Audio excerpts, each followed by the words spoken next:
I want you to focus on the 200 here. Okay?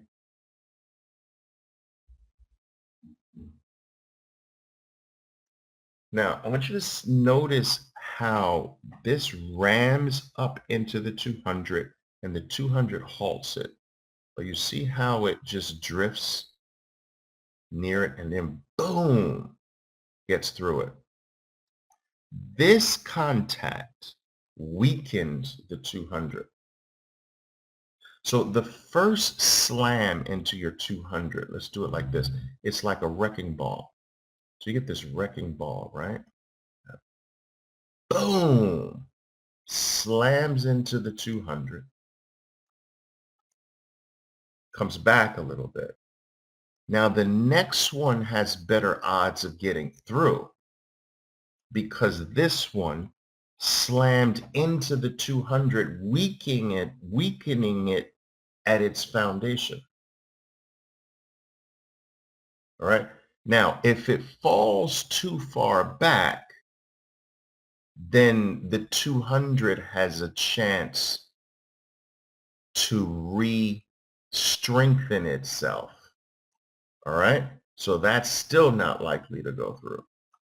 But this scenario where you boom, and then it doesn't dip back much, boom, that one goes through. Does that make sense?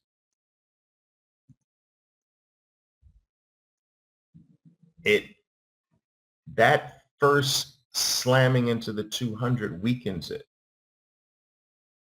All right.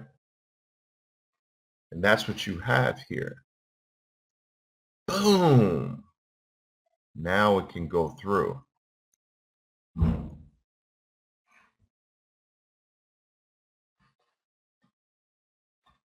It's the same on the downside as well. Or if you slam into that, boom, that weakens it.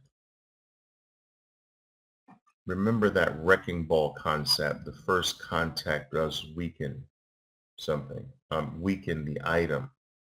Guys, look, going into next week, have your plan set. What's your average loss per trade last week?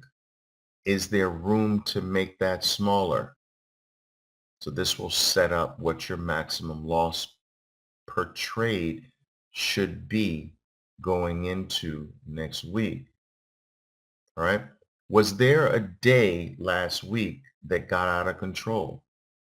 Can we make sure that doesn't happen on any day in the following week? Okay.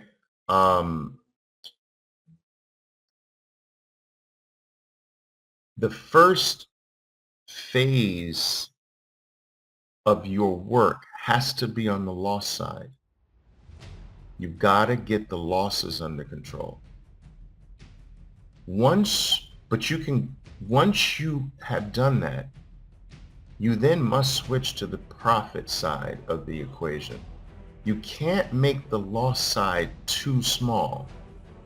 You can go too far on that side. You can get ridiculously small with losses, which causes a whole new set of problems. You want them under control, but you don't want them ridiculous. Okay? Once you have the losses under control, then you got to work on expanding your gains. What's your average winning trade? How can you expand that number?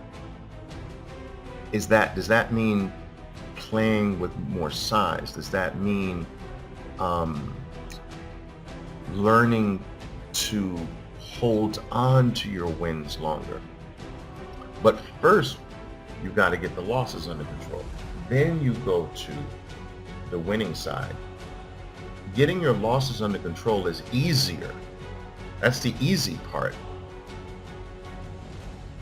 The more challenging part is extending your gains now, making your gains fatter, bigger, longer. All right.